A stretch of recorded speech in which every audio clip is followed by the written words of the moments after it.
Hi, magandang umaga po sa inyo, ka-farm. Tingnan nyo po ang aking tanim na upo. Dito ang lilim dito. Tingnan nyo po, maraming putot pero supply siya. Kailangan talaga po yun mga ka-farm. Alagaan. Kahit upo lang ito, pero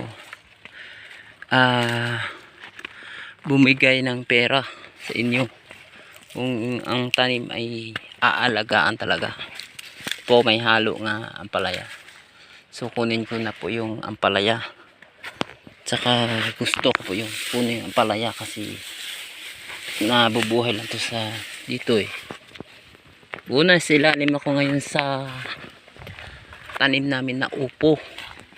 Nagpuro pasyal kasi meron talagang mga bunga nakasabit sa taas.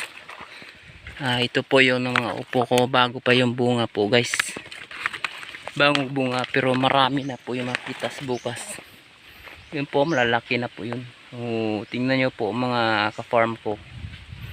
So maganda talaga kapag may mga tanim sa sakahan. Tingnan nyo po ang masipag na tao. May mga tanim nga marami sa sakahan. May bunga na, diba? Yun ang sinasabi sa mga matanda po mga ka-farm.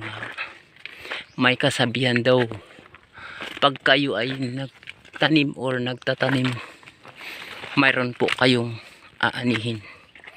Tingnan nyo po ang mga tanim ko. Yun mga kasabihan sa mga matatanda tao.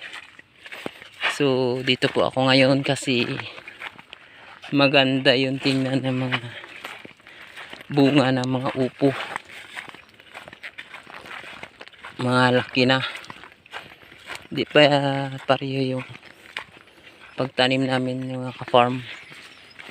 Ang iba mataba, ang iba hindi masyado, bago pa. So tingnan nyo sa mataba nga porsyon po, yun, ang daming bunga at saka malilim, di ka mainit. Marami na nyo po mga ka-farm, dasok kayong bunga. Ganda tingnan kapag ang tanim nyo nagbubunga na, si may pag-asa na kayo, may ma-harvest.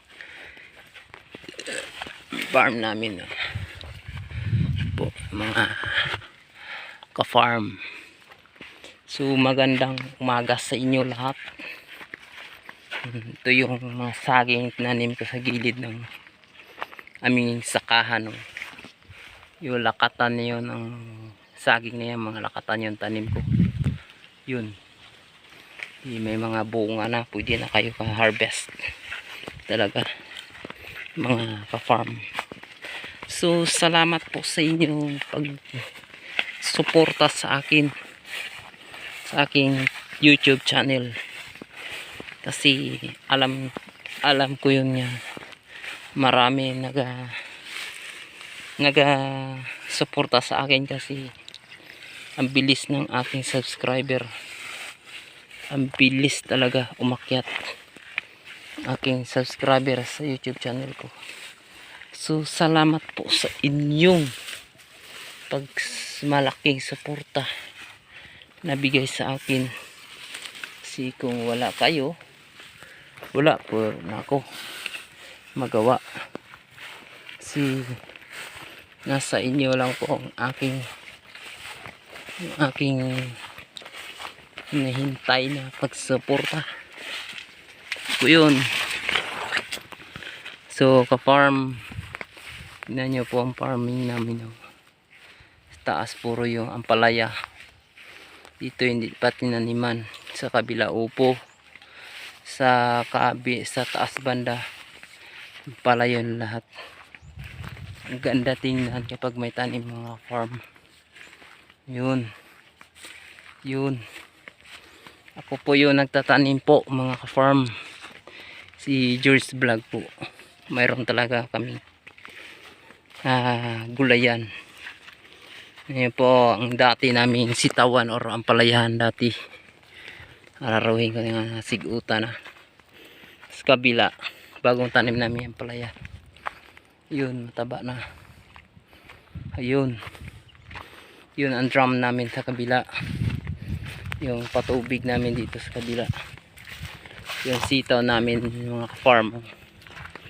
Hindi talaga na agapan sa aming application sa spray.